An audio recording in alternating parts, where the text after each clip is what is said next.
children.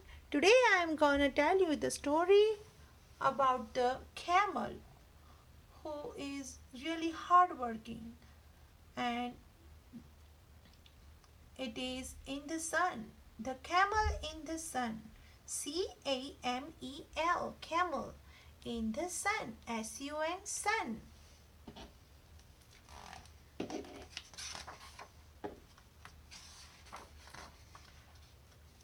In the lands east of the Red Sea, past the mountains of Hejaz, there was a camel. It had worked all its life for a merchant, Halim, carrying goods back and front across the desert. See, this is the desert where there is only sand stays. No one else, no animals over here.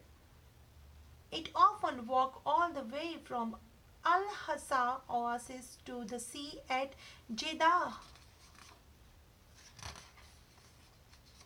The old camel carried large bundles filled with spices, dates, incense, silk, silver, and wool. Before each journey, its owner would make it kneel so he could climb on its back and settle on top of the bundles. Then the camel would stand and start to walk. See, the camel is walking with the bundle.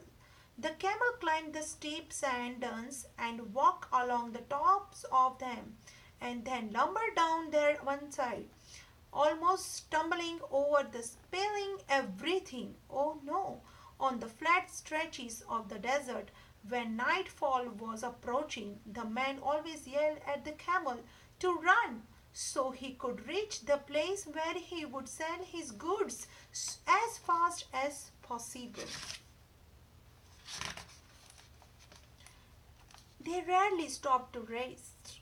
The camel's whole life was spent struggling across the ocean of sand. By the time it arrived at their destination, it would stand breathing in and out noisily, with foam gathering around its mouth. Then it would wait patiently in the sun while its owner climbed down and walked over to the shed to sit and talk business with other merchants.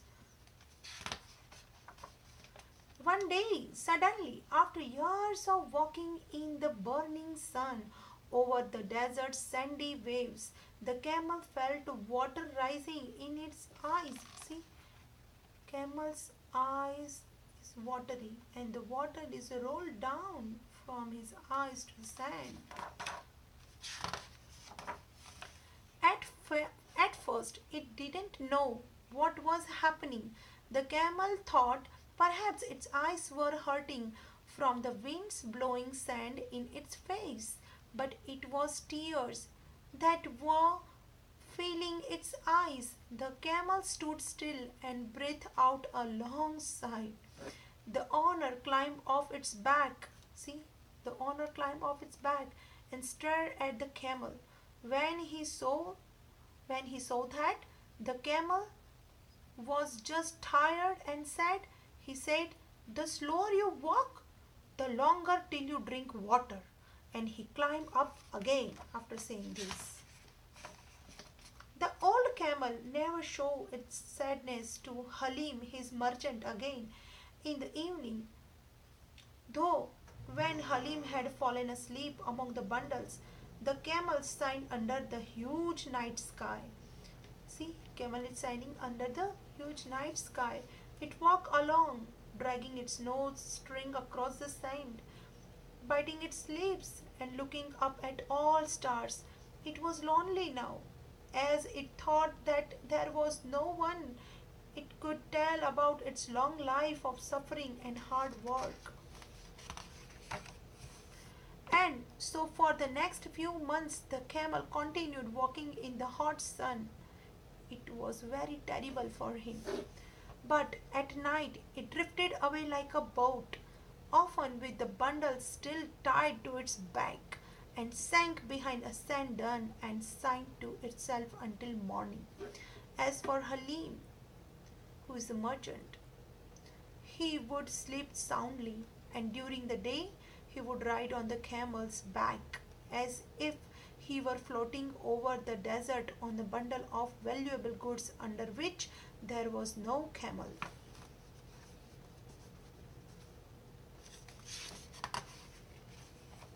One day they approached the outskirts of Medina. Medina was a beautiful city with 100 gardens, and it was said that the Prophet lived there. The merchant was looking forward to resting there before traveling on south to Najran. They passed through the narrow city gate. See, this is a narrow city gate, and entered a garden where some peoples were gathered in the shade of tall palm trees.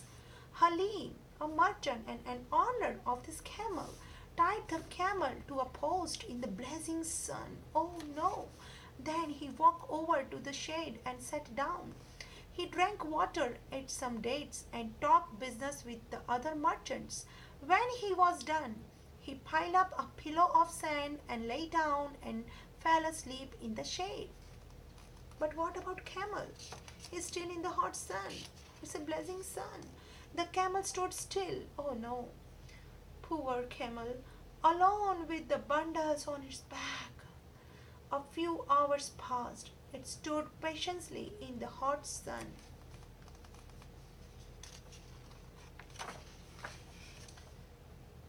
The Prophet, who was indeed living in Medina, was out for a walk that afternoon, and he entered the garden. He looked over and saw a merchant resting in the shade of trees, and then he turned and saw the camel standing in the hot sun. He saw how the camel was tied to a post and barely able to stand, looking sad. He felt so bad for Camel. See, Camel is crying.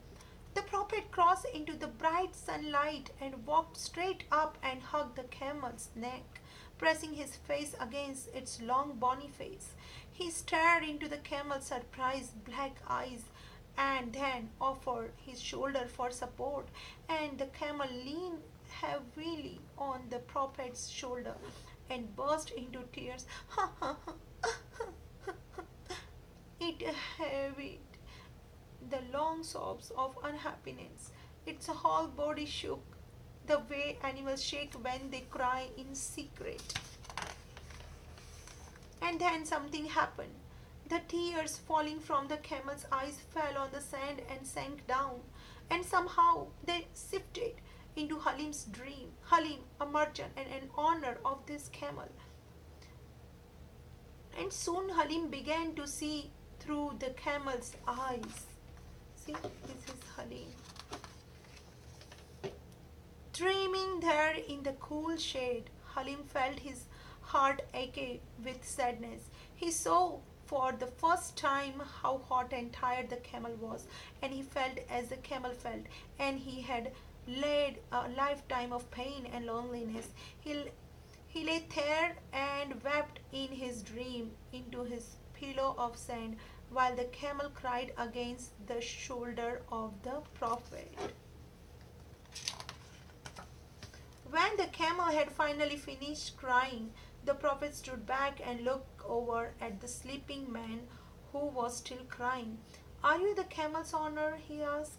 Messenger of God, I answered, the man from where he lay still half asleep under the tree.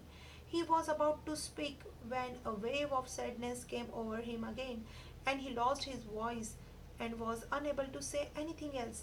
Can't you see that the camel is sad? Said the Prophet. The man could find no words. Finally, the Prophet turned and slowly walked away.